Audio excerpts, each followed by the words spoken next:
Welcome into another exciting episode of The Scene. I'm your host, Bubba Startz, and with me today is author, creator, and entrepreneur Mark Firehammer. Mark, welcome to the show. Thanks for having me, Bubba. Yep, I just decided to jump in as I often do on these shows. Got to know you a little bit for the last few minutes. Absolutely love what I'm hearing. So before we get into the new book and all this exciting stuff that you're doing, give you a chance to kind of introduce yourself and a little bit of your backstory. Sure. I'm a 63-year-old rebel, have been since I was a little kid. I got kicked out of kindergarten. I got kicked out of Sunday school. I was, against everything that my parents of a generation where you do as you're told, right? Do as you're told, and I've rebelled the whole way. And it's the reason why to this day I'm as happy as I was when I was 5 because I didn't let anybody push me around. And my mom was an opera singer, but not like in on a big level.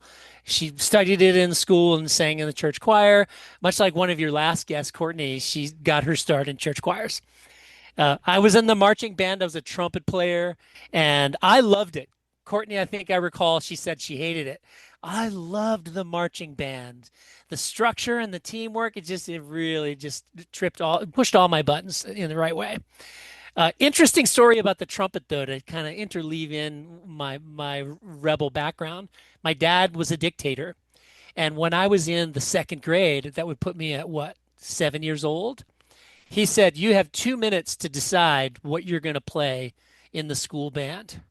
And I already knew I wanted to play the trumpet, but I wanted to test how far he would go. So I waited for 2 minutes and 5 seconds, and he said, "Too late. You didn't follow the instructions." So I didn't play the trumpet that year. Did I cry like a little baby? No. What I did was I found my mother's, and you may be too young to know this, S&H green stamps. Yeah, I'm way too young for that, Mark. Okay. S&H green stamps, you got them when you bought groceries. And you filled a book up, and then there's a magazine that you go redeem them. Kind of like an arcade where you win tickets playing the skee ball machine and then you get a stuffed animal. I took my mom's S&H book. I didn't ask permission. Went to the store and got a bugle and spent that whole year learning to play the bugle, much to my dad's chagrin, because he thought he'd controlled me. Well, the next year comes around and he says, "All right, you have 1 minute. What are you going to play in the band?" I said, "Trumpet." So I played the trumpet. But the moral of the story was because I didn't have to worry about the fingerings of the trumpet, I only learned to blow it and to make a good, clean tone. I was almost always first chair trumpet from that point on, all the way through my school years.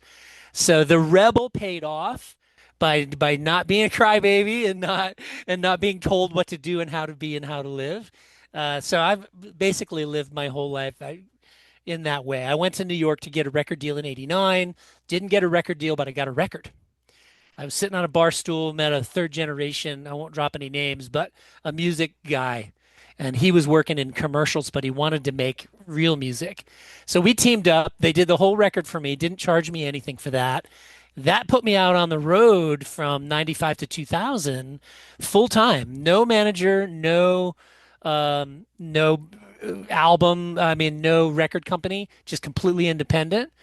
I had a borrowed laptop, a dial-up modem, which you don't remember those either. A little Uh, bit. A little. I'm not. yes. I'm not that young, Mark. Okay. I could get online back in those days with a phone booth and an AOL account. I just dropped the thing into the cradle and boot up the laptop. And it wasn't, the phones back then weren't digital, so they were analog. You could get on the internet. So I booked my tour for 5 years. I was playing 4 6 shows a week, 90 days in advance booked out. And I traveled Maine to Miami, living in the van, sleeping in trees. I didn't do hotel motel. I did live in outside of the structure of culture and really seeing, this beautiful country that we have from Maine to Miami. That That's my sounds pre two. incredible. Yeah, that's my pre 2000 story. It sounds incredible. It was the life I wanted to live when I went out and set out for the West Coast in 2005, 2006, and stayed out there till about 2009. The 2008 housing crash really put a damper on Bend, Oregon, specifically where I was living. So when it Right. was time to go, it was time to go. But I got to live a small part of that life, not booking occasion, as often as you were, but living that vagabond lifestyle, right? I was homeless, I say by choice. I was a vagabond. I wasn't trying to be tied down anywhere. And I could sleep in a ditch just fine. The weather's so nice in California, much Yes. nicer than it is in South Dakota any time of Right. year, usually. Where are you in South Dakota?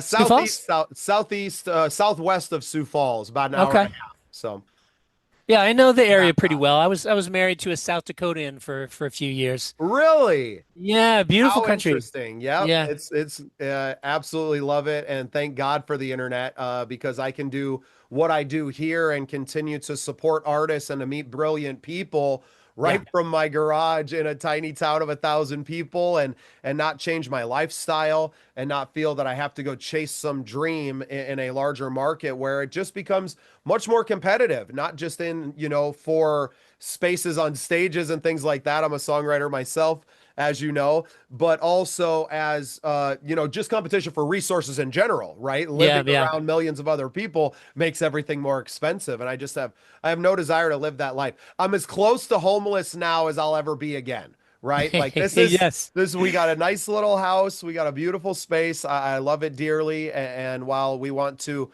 improve on our living, we have a nice place, but the family's getting larger and we need larger spaces, but to live anywhere else is completely out of the question. Yeah. Well, it sounds like you have the right attitude about you really control your buying into the culture's meme of more, accumulate more wealth, more, more, more, Accumulate more. more debt is more like it, Mark. Yes, yes. I am completely debt free in my 60s, and everybody that I know my age is carrying tons of debt from a lifestyle that many of them live beyond their means. And, um, no judgment, but I don't know that I would be as happy as I am if I had to manage the stress of always looking. Do you watch South Park? No, I don't have cable TV, Mark. Oh, okay. Well, good for you. Good for you. They have this phrase, I got to make my nut. And that's you got to make, whatever your debt is, you got to make your nut. And I think I'm emotionally really stable and calm and happy because I've never had a very big nut to make, right? I keep it reasonable so that my life is more about the experience from day to day rather than the working to buy something else, even if what I'm buying is an experience. Well, and most of what I wanted to do in my life was the experiences. And I learned at a Yeah, very early age that I don't have to pay for the experiences. I have a guitar. just go. Yeah, I have my ins, and now I have this podcast, and even more so now because I have something that serves others, right? That I don't need to be self-serving in that way. That I Yeah. can show up and go, hey, we'd love to film content, at the Sturgis Buffalo Chip, and they said, hey, here's a wristband, hang out, have a great time, So, Yeah. yep, Yeah, there's a lived key right there. experience. We're all about it. Yeah, there's a key right there, Bubba. You kind of hit the nail on the head for me, is that creative people can find a way to make their way doing whatever it is that's creative that they do, and that always feels good. As long as you don't get completely tied into the industry that is around your creativity. My music trip to New York was a perfect example. I went for a record deal, and when I got there, I realized I don't want a record deal. A little story if you want to hear it. I went undercover as a butler in 1990 for Sony Music. I was serving Tommy Mottola, president of Sony Music, his breakfast, lunch and dinner. He was on the 53rd floor. That's the year he married Mariah Carey, I believe. And so what it showed me was I was inside the music business. I was in the A&R meetings. Pearl Jam was coming up. They were getting big, and the way they talked about the artists, they weren't even really human. They were just a commodity, and they didn't have a whole lot of respect for the creative process. And that's when I'd realized that the music industry was run by attorneys and accountants, not singers, songwriters, performers. And I was like, I don't want any part of that. So Yeah, that's, long when I gone headed were the out. days of David Geffen believing in an artist or a Yes. friend and doing that, and so many other producers. I was very fortunate to work with a friend of mine who produced two of Tom Petty's first two albums. Oh, good stuff. He worked for Shelter Records.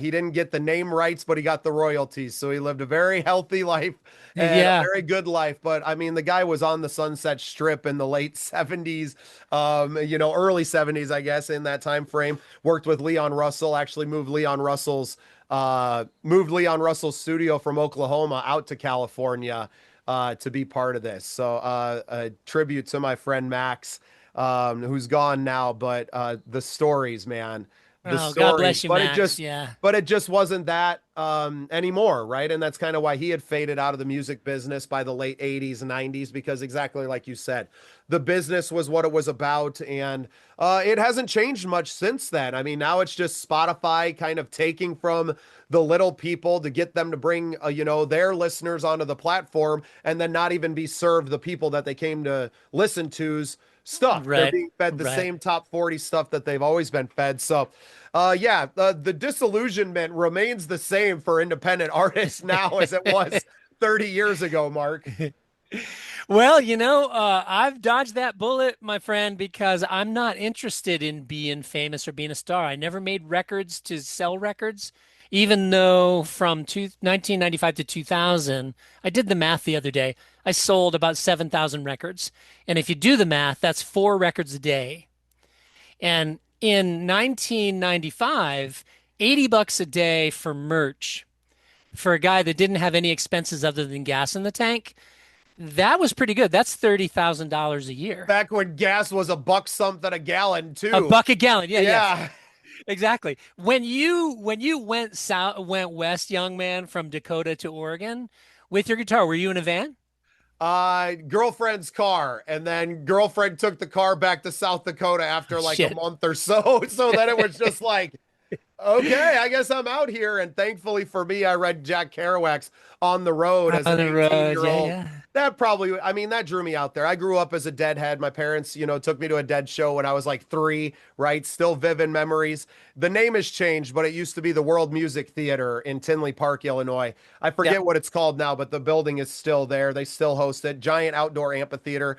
And they had me out in the lot, and then we got to watch on the big screen. And so always being around that culture, right? And that that 60s hippie culture kind of being, the West Coast was Mecca, San Francisco being that, but San Francisco was already too, I knew it was already different. So I kind of Yep. landed on the coast, landed in a little town like Bend, which was at the time like 90,000 people, which was just big enough, right, to where I felt, a part of something, but small enough that I didn't feel overwhelmed. But Yeah. traveled through Did you? Portland, Seattle, Eugene, down into Arcata, Northern California, bust on Venice Beach Beautiful. for a period of time. And yeah, I got to kind of do it all and see it all in a pretty short amount of time because I was fluid. I wasn't trying to tie down to one spot and then like, oh, on the weekends, maybe I'll get to go and do this or that. I was like, no, if I want to go to Portland on a Tuesday, Stick out the thumb. Yeah. and away I went, right? Did you busk? Oh yeah. Yeah, that's how I fed myself, Mark. That was Yeah, it. yes. So I didn't necessarily start playing shows until I kind of like I started to play shows in Oregon, but they were like, "Okay, you guys should split the tip jar." And I was like, "Man, there's 5 of us. Like this is crazy."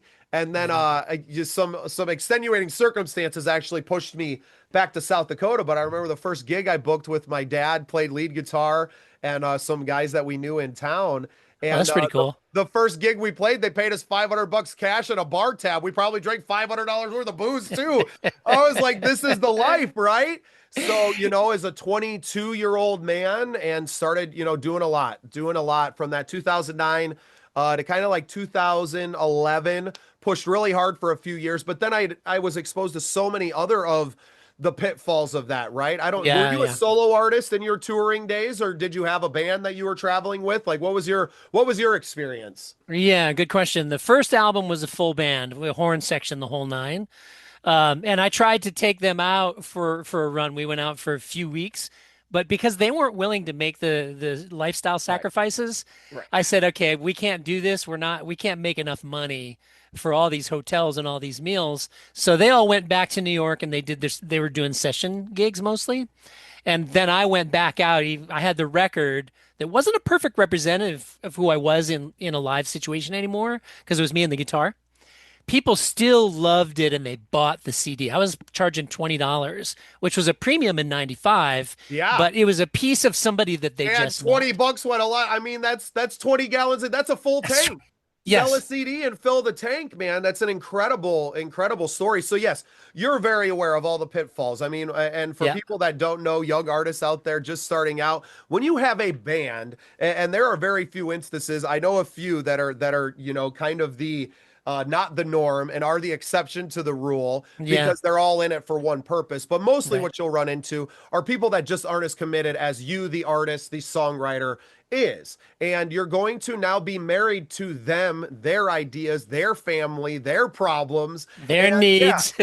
well, and mostly because I was 22 and my dad was in the band, so there was a power struggle there as well, where by all intentions it was my band, but because my dad was in it, anyone who was in the band would defer to him. And it's like, look, he doesn't book the gigs. He Right. It was doesn't do hard for him anything. not to be dad.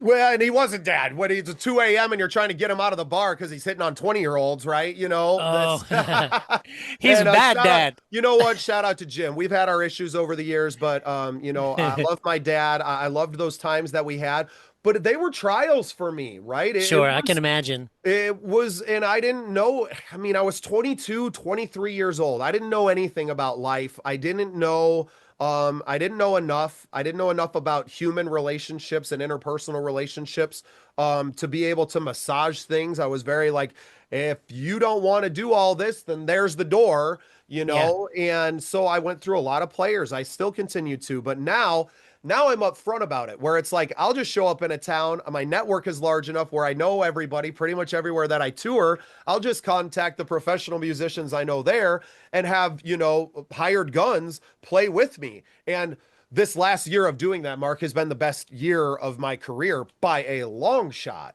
Yeah, you just give them your tracks on what SoundCloud or something and It's they so learn the easy bass now. part, the drums. Yeah, yeah. It's so easy. And with technology to chort, like I don't write, I don't necessarily I can't read music. I was a drummer in high school, so I know what the notes, you know what I mean? I know what the beats are, but going up and down, I can't read that on the fly. But I can chart out chords now, and I can do some things so that most rock musicians, I'm in the rock country world, can pick it up and go. And I have a huge list of covers that are all traditional songs that have been on the Right. radio for years and years. So it's very easy for most musicians, I would say, to kind of fall in with that.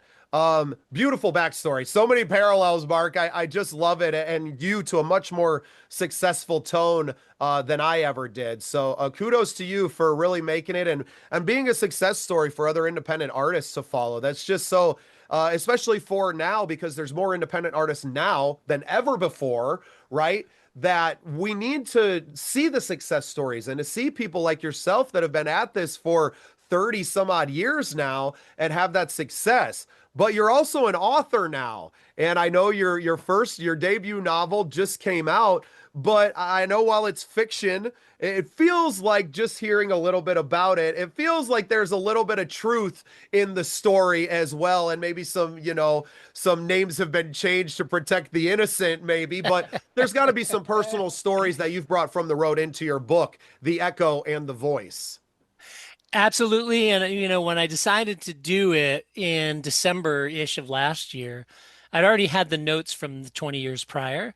I was like, okay, what do I do? Do I do an autobiography? No, because I'm not the kind of guy that can sell an autobiography. Right. The people aren't going, oh, let's learn about Mark Firehammer. But I had a lot to say because my songs were always, I think this is a distinction you might appreciate. I write songs because I want people to go, oh. You can write songs for people to go, ah, right? There's a different purpose of the song. So I was always the bard, telling a story, going to a place, observing the life there, and then going to the next town and retelling that story, right? So my songs all have that flavor about them. So the book is full of that. It's an allegory, and the main character is very much in alignment with the trajectory I was on for those same 40 years. And what's really cool is that I wrote 100 songs before 2000. I only released 20 of them. So there's 80 songs sitting on the table, and many of them you might be able to relate to this too, Bubba. Many of them I never wanted to record myself because we all have our instrument, right? And I didn't think many of those songs I do not want to sing them. I'm not the singer. Well, when 2025 rolled around and I discovered tools like Suno and Moises and production tools that allow you to create a sound this yourself. I'm not asking AI to write the songs, but imagine what I want it to sound like and then iterate it until I get the end result. That's what really spurred me to Jonas's character and this particular novel because I wanted him to write the songs that I already wrote in the same environment that I wrote them. So, and I released that album about 2 weeks ago in Jonas Wilder's name, not Mark Firehammer's name. So, wherever you listen to music, just go So play. Jonas, the fictional character now who Yes, has been given an AI voice and has written songs. I love it. We're yes, having so many conversations on the show these days about AI, and about that. Yeah, my feelings are, while the commercial aspect of it and the fact that record companies are going to use this to just manufacture pop stars out of fairy dust now, they've already been doing that and exploiting human beings to that effect for generations. So exactly. they were already taking advantage of artists. So go let them take advantage of the AI. I think real human beings are going to suss that stuff out. What I find interesting is that if you have a story to tell and you don't necessarily like your voice, or you don't know how to play an instrument, or you don't know how to produce music, now you have these tools that are available to be able to express yourself. And now Jonas, this fictional character who is kind of the epitome of all these songs and this life that you've lived, right? That you've created this character, now has an opportunity to write them for himself. I think that's a beautiful thing. I think it's an Yeah, amazing thing and not possible even 2 years ago. exactly. In fact, what I did in, let's see, it's August now. What I did in July, which is when I mastered his tracks, I couldn't have done in January. The tool had not evolved so that I could create a uniform and consistent persona and then use that persona over and over again. But what I'd done is I'd produced a version of the ones that he would release that I liked the musicality, the instrumentation. I gave it the melody by singing into the device. It didn't do the melodies for me. And then once the software evolved and it was a surprise that it could do it, all I had to do was tell the new persona that I was allowed to create for Jonas to then cover those songs. Right? So go get the track I did in January and sing it as Jonas Wilder, and it came out a completely different vibe. A full rock instrumentation was pared down to guitar, piano, bass, and a single vocal. And it's like, yes, yes, It's this amazing. is my man Jonas. Yeah, right.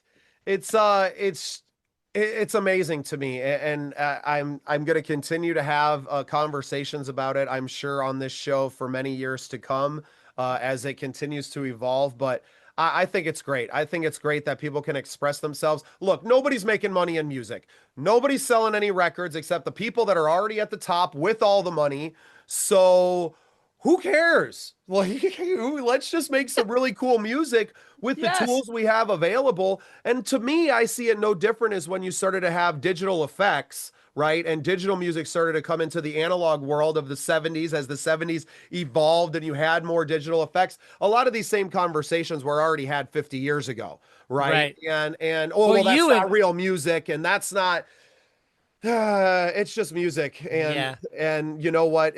Anyone who's using AI, my only pity that I have is that Jonas will never be able to go around a campfire with his friends with an acoustic guitar and to Right. play these songs for other human beings, right? Right. And you're never going to be able to take that away. And maybe that's because that's where I started. That's where everything started for me, was around a small campfire in rural South Dakota. My dad playing to all of us, and that was our TV while we lived in Yes. a tent for 3 months and built a basement to, get snowed in, typical South Dakota fashion. Yes, Um, yes.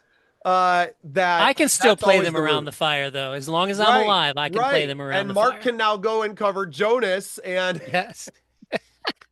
how amazing. Well, Mark, I appreciate you. You've given me so much of your time already today. Tell everybody where they can find the book. Tell them where they can find the music that goes along with the book. I really feel like they go together, right? So as you're reading it, you can be listening to the songs that are being written in the book. Yeah, in fact, at the beginning of chapters, part two, there's 4 parts, 24 chapters. At the beginning of part two, there's a QR code that you scan, and it brings up the page where they're in order of him writing them. Very So, cool. yeah, my recommendation is while you're reading the book, don't listen ahead. Listen to the song when you're in Jonas's moment. Like there's a moment he's in love with this girl, Man, Isabel. interactive media, Mark. Oh, This is yes. something new. This is great. He loses, not to give away the story, he loses Isabel, his love, his soulmate, his traveling companion to circumstance. And in the days that follow that, his first real mourning of a loss of a relationship like that, he's sitting around the campfire and he writes this song. And it's not on the album because it's not part of the story that the album was designed to tell, but it's available on the website. And you mentioned where can people find this? The book is written under the pen name J.W. Kindbloom. You could search for that, but markfirehammer.com, spelled just like it sounds, everything links there. The book, Fantastic. the albums, the AI music, it's all there. Fantastic, Mark. What an enjoyable conversation this was. I look forward to continuing to be friends with you, and I cannot wait to get my hands on a copy of this book and to be able to do it. Are they just digital copies, or did you get physical printed as well? Ingram Spark will send them anywhere, any Awesome. bookstore. Yeah, you can get it on Amazon, either paperback or Kindle. But go find it at markfirehammer.com, and all the links are there for you. Mark, thank you so much for being on the program, and thanks You're for welcome, being Bubba. part of the scene. Thanks for doing what you do. I appreciate you having me. My pleasure. All right.